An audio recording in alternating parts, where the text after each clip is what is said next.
欢迎来到16频道，今天来聊一下 Yesterday 的小说故事。如果已经有在看剧，就会知道这是一个非常扭曲的爱情故事，而小说的故事甚至比剧更有病。剧版是已经有剪辑变态程度，这本小说不是画面上的18禁，而是价值观上面的18禁。那现在再来看一下原著版的 Yesterday 有多变态。注意后面可能会含有大量的剧透，所以不想被剧透的各位请斟酌使用哦。首先简单介绍一下两位主角，第一位呢是黄生，对应了剧里面佛演的菲儿，喜欢游戏人造的富二代，家族创业叫黄氏，主力在法国发展。第二位是荣汝藏，对应剧里面 Pete 演的考文，是有钱人家的长子，家族创业叫荣氏，主力在香港市场。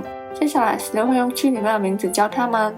故事一开始，菲儿想要去香港旅行放松，但菲儿的父亲怕菲儿一出国就乱来，而且刚好香港有他们在投资的公司，所以菲儿的父亲就安排菲儿到这家公司的 CEO 家里暂住，而这家公司其实就是考文家的荣氏。一到考文家，菲儿就受到了热烈的款待，毕竟两家是胜利合作伙伴。荣氏呢一直是想要讨好菲儿家，也就是黄氏，但同时菲儿也发现考文的弟弟可能对他特别的有兴趣。毕竟菲儿名声在外，会玩的同时又长得美，所以可能明显一副想要跟菲儿发展成床上关系的样子。但菲儿本人反而对考文比较有兴趣。在菲儿的眼里，考文就是一个木讷的老实人。考文甚至会用工作理由去拒绝菲儿一起出去玩的邀请。菲儿觉得逗考文很好玩，菲儿想要看看考文拜服在他魅力下的样子，所以菲儿就诱惑了考文，而考文也抵不住菲儿的魅力而吻了菲儿。两个人还差点就这样子发生关系，然而考文理智上觉得不妥，所以停了下来。菲儿觉得考文也太正人君子了，但这也让菲儿对考文更有兴趣了。后来菲儿靠着作为投资人的身份进到了荣氏当考文的助理，虽然两个人没有真名关系，但他们还是开心的度过了好一段时光。然而这时候菲儿也发现，明明做事的人都是考文，但每次的功劳都是 Ken 在领。考文作为长子，在华人传统上他会是公司首选的继承人，然而因为功劳一直都是 Ken 在拿，所以荣氏的内部想要 Ken 继承的声音更大。菲儿疑问之下才知道，原来考文其实是养子，自然考文的父亲会更希望 Ken 去继承公司，而考文也觉得荣氏对他有养育之恩，所以为了报答荣氏，他并不介意把所有的功劳都让给 Ken。然而菲儿就不这样子看了，加上言上能姐当居，只因为是养子就被抹去了继承权是不对的，而且在菲儿眼里，相比 Ken 很明显是考文更有实力，所以菲儿就开始用各种关系去弄 Ken， 希望可以把 Ken 拉下水，再让考文理直气壮的继承荣氏。然而 Ken 也不是完全的笨蛋，他多少还是看出了菲儿在他背后搞事，而且菲儿也曾经多次的拒绝 Ken 想要加深关系的邀请。 Ken 就很火大，所以有天当菲儿生病，家里又刚好没人的时候，Ken 想要趁机奸了菲儿，幸好这时候 Ken 的父亲刚好回家，阻止了 Ken 疯下去。Ken 的父亲拜托菲儿说 Ken 只是一时的失心疯，请菲儿不要告他儿子。菲儿也清楚，如果事件传了出去，这会影响荣氏的股价，影响荣氏也代表会影响考文过去所建立的一切，所以菲儿答应不把事情讲出去。然而 Ken 并没有因此而学乖，菲儿从考文的口中得悉 Ken 居然挪用公款，而且还超过2亿。考文想要帮弟弟 Ken 去补这个洞，但实在是太大了，考文只能求不要被发现。然而菲儿当然不可能放过这大好机会， Ken 挪用公款这件事很快就被其他董事发现了， Ken 差点就要被免职。然而 Ken 的父亲还想要继续保持亲儿子，所以 Ken 的父亲私下拿了2亿出来去填这个洞，让 Ken 至少还是荣氏的员工。这时候基本上公司内部已经确认考文会继承荣氏了，而菲儿在帮助考文的过程中也意识到自己已经不知不觉中爱上了考文，不然他不会愿意为考文做那么多。菲儿因此在饭店准备了惊喜要给考文，希望可以正式的确认两人的关系。然而当菲儿打开饭店房门的时候，他看到的却是 Ken， 而且 Ken 不只有他自己一个， Ken 身后还有好几个长得很壮的男士。菲儿就这样子被他们轮奸了，过程非常的残忍无度，到最后菲儿已经晕过去了， Ken 还打算直接杀了菲儿，幸好最后一刻考文赶到，然而菲儿还是被迫上了。在发生了这件事后， Ken 的父亲居然还想要继续的保 Ken， 想求菲儿不要送 Ken 去吃牢饭。菲儿是觉得不发生发生了，那就要把事情最有效的利益化，所以菲亚要求 Ken 和他爸两人净身出户，把荣社所有股份都拨给凯文。凯文因此正式成了荣社董事长。本来以为菲亚和凯文之后可以就这样子安稳的过日子，然而这时候菲亚却意外发现他住的房间居然有监听器。菲亚为了找出是谁装了监听器，他就走去荣社找凯文。然而就在他要敲凯文的办公室门前，他却听到凯文让秘书去处理了菲亚房间里的监听器。原来这一切都是凯文的计中计。凯文很清楚菲亚愿意为自己做到什么地步，而他也很清楚自己弟弟凯文到底为人有多么的恶劣。所以两次凯文对菲亚的蹭饭时机，其实都是凯文故意设计给凯文猜的，就为了把凯文彻底的赶出荣氏。菲亚很生气，凯文怎么可以这样子对自己？然后凯文就说伤害菲亚的人是 Ken， 他只是知情不报而已。菲亚的情绪就这样子崩溃了。凯文是菲亚人生中第一个爱的人，然而结局却是如此的不堪入目。得知一切真相的菲亚只好心碎的逃回法国。菲亚的父母看到菲亚破产了，而且精神还变得如此不振，就想要问菲亚到底发生了什么事，但菲亚都绝口不提。不过菲亚也不是从此一振不起啊。过了一些日子后，菲亚就决定要报复凯文。对凯文来说，最重要的就是荣氏，所以菲亚就问父亲皇室有没有收购荣氏的可能。菲亚的父亲也不笨，知道菲亚之前一定是在荣氏里面发生了什么事，所以回家的时候才会一副行尸走肉的样子。因此皇室就开始出手，想要把荣氏收回旗下。然而凯文可不是笨蛋，皇室不只撑定不了荣氏，还把自己弄到快要破产。菲亚也清楚是自己惹害了皇室，刚好当时有一个有钱人举行的派对，大量的权贵都会在派对上面出现。菲亚为了想要帮皇室融资，就去了派对。然而在派对上，菲亚不止融资不成，他还遇到了凯文。而且凯文过去做的一切，还有皇室也快要因为凯文而破产。菲亚悲愤中拿起了一个玻璃瓶，在派对上面众目睽睽之下，直接大力的往凯文的头上面打了下去。打完的下一秒，菲亚才意识到自己做了什么。凯文的上司就算不死了也要重伤。菲亚意识到自己杀人了，所以连忙逃离了派对会场。但他也不敢回家，他会连累父母，所以他就用身上仅有的钱开始流氓。流氓的过程中，菲亚每天都会看新闻，每天都怕会看到凯文死亡或是皇室破产的消息，然而却什么消息都没有等到。正在菲亚还在疑惑之际，菲亚却发现凯文把自己连回了失踪人口，还用重剑了10人。菲亚深知不妙，但就在他想要逃跑之际，他却突然被迷晕了。当菲亚再次醒来的时候，他已经回到了凯文的家，但跟之前记住不一样，这次菲亚不能出门，也不能跟外界联络，有人能24次的看管着菲亚。菲亚就这样子被凯文囚禁了起来了。菲亚一开始以为凯文会伤害自己，然而凯文就说菲亚是他在这世上最珍惜的人，他想要就这样子跟菲亚长相厮守。菲亚自然是觉得凯文有病，但菲亚也清楚凯文是现在唯一一个可以救皇室的人，所以菲亚就求凯文救皇室。为了皇室，菲亚愿意和凯文睡，菲亚和凯文也因此发生了第一次的关系。最后荣氏买下了皇室，让皇室至少不会破产。之后凯文也把皇室送给了菲亚，让菲亚成了皇室的董事长。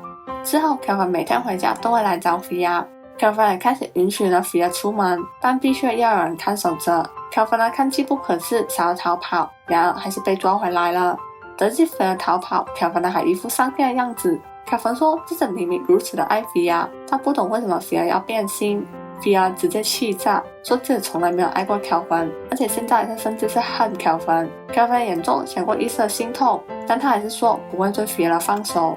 但那之后，凯文还是每天都来找菲亚。如果无视凯文把菲亚关起来这件事，凯文其实每天都对菲亚很好，很深情，讲话温柔，生活琐事要全部都照顾好。这一切的好也勾起了菲亚过去的回忆。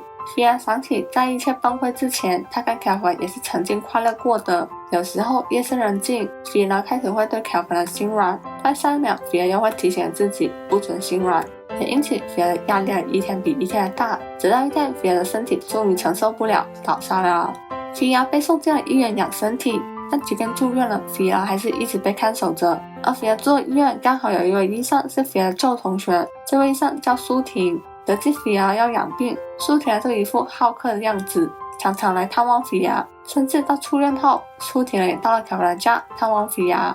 一开始菲亚还觉得苏婷过分的热情，但想到在被囚禁的日子中有一个人可以聊天还是不错的，而且为了不要拖累苏婷，菲亚也从来没有向苏婷求救过。然而有天当苏婷要离开的时候，就偷偷在菲亚的手上塞了纸条，在纸条上苏婷问菲亚需不需要救她。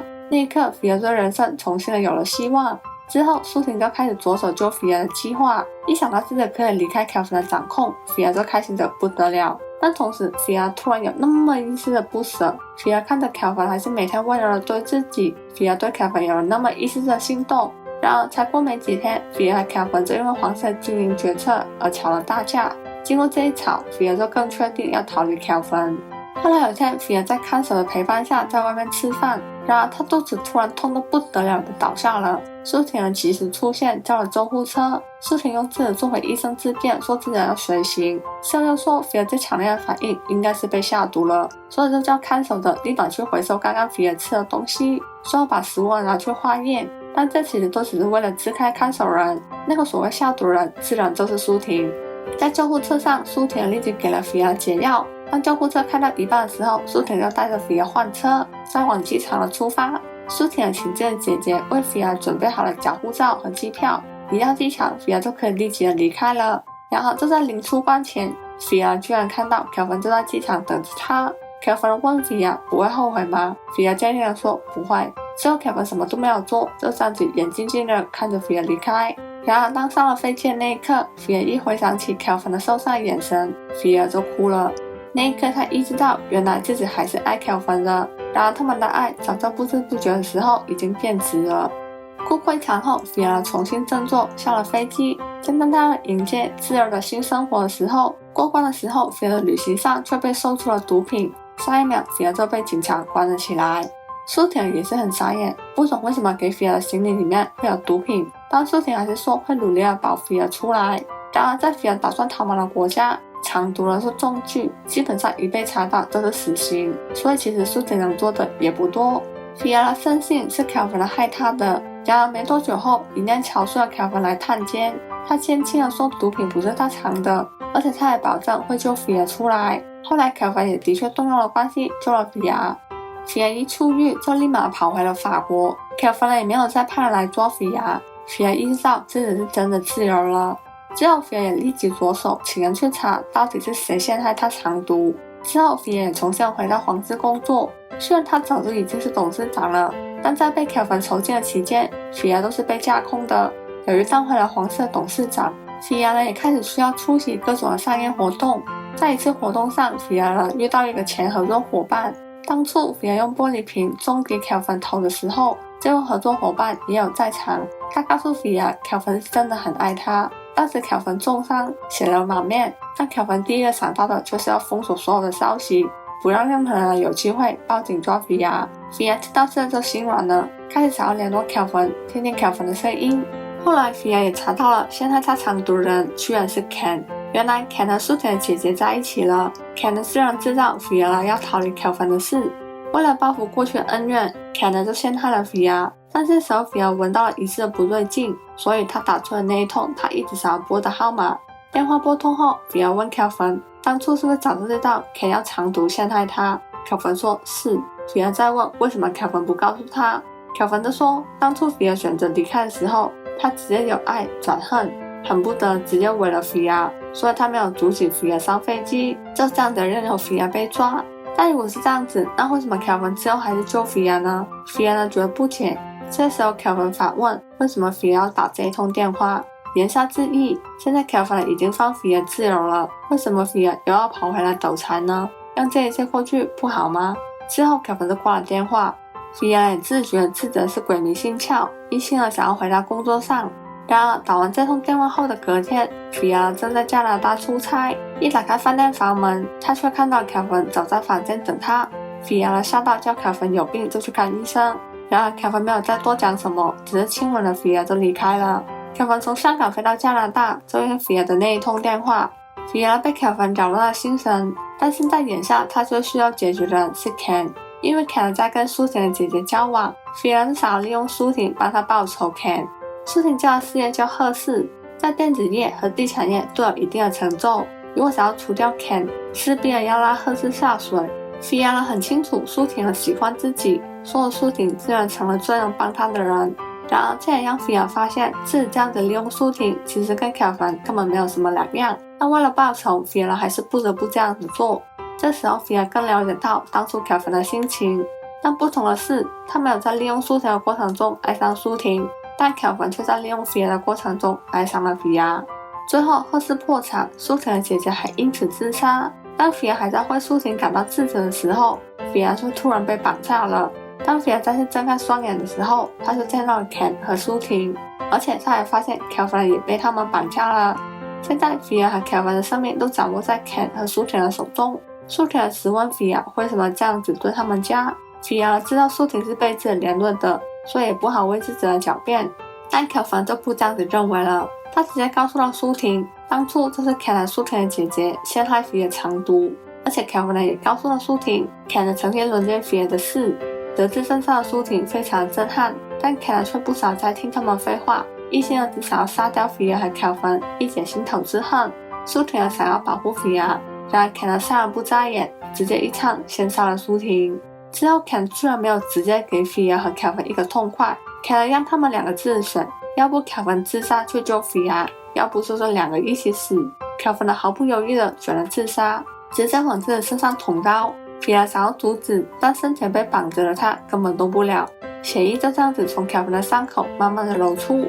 幸好这时候凯凡的保镖团队及时赶到，救出了他们。菲儿见到凯凡甘愿用自己的性命去换他的命，菲儿决定放开过去，重新来跟凯凡在一起。然而这时候被判了死刑的凯却说要见菲儿一面，凯凡就送菲儿去见凯的最后一面。凯得知菲儿和凯凡已经和好，但凯在临死前也要挑拨离间。凯就问菲儿都没有怀疑过这一切都是凯凡计划好的吗？像凯凡那么聪明的人，真的会那么容易被凯抓到吗？而且凯凡家的保镖团队不会出现的太及时吗？最后凯还告诉了菲儿，当初他的确有轮奸菲儿，但毁菲儿容的人其实是凯凡，因为菲儿外貌姣好，身边永远不缺乏追求者，凯凡因此毁了菲儿的容，希望这样子菲儿身边就可以只剩他自己一个。得知凯凡毁了自己容，菲儿非常的震撼。离开监狱之后，菲儿看着送他来见 Ken 的凯凡，菲儿问凯凡，明知道 Ken 会讲出他被毁容的真相，为什么凯凡还会带他来见 Ken？ 凯凡只是在认为说自己不想要再骗菲儿了。经历过这一切后，菲儿累了，凯凡也一样。菲儿决定不再思考凯凡到底算计了多少，至少凯凡为他流的血是真的，至少凯凡对他的爱也是真的，那其他一切都不重要了。最后菲儿决定放过昨天，跟凯凡一起拥抱未来，完美小花。以上就是 Yesterday 的小说故事，真的超级无敌有病，有点类似的是格尔摩症候群，每一章都看得让人头很痛。一开始16还觉得菲儿很可怜，但看到后面这只能说可怜之人必有可恨之处，拜托你们两个绑死不要出来害人。剧呢其实改了很多，变态残酷的程度都有调低，但16还是想要说拜托有病就去看医生。不过有一个改编是蛮有趣的，在小说里其实菲儿是受，凯凡是攻，而剧呢可能是为了 4P 的本身的站位，所以改成反的了。有这个故事价值观真的超级崩坏，真的会看的人非常的崩溃，但同时这也变相是考验 4P 的演技。可以看到有别以往风格的 4P， 也算是看这一剧的小确幸了。Yesterday 原作小说叫昨天，作者是风梦。坦白讲，个人没有很推，16是全情皱着眉把小说看完的。但如果是本身就喜欢冰窖类题材的人，可能会很喜欢这一本小说。那今天影片就到这边，大家对 Yesterday 的故事有什么看法呢？欢迎留言分享，一起讨论。那我们下期影片见，拜拜。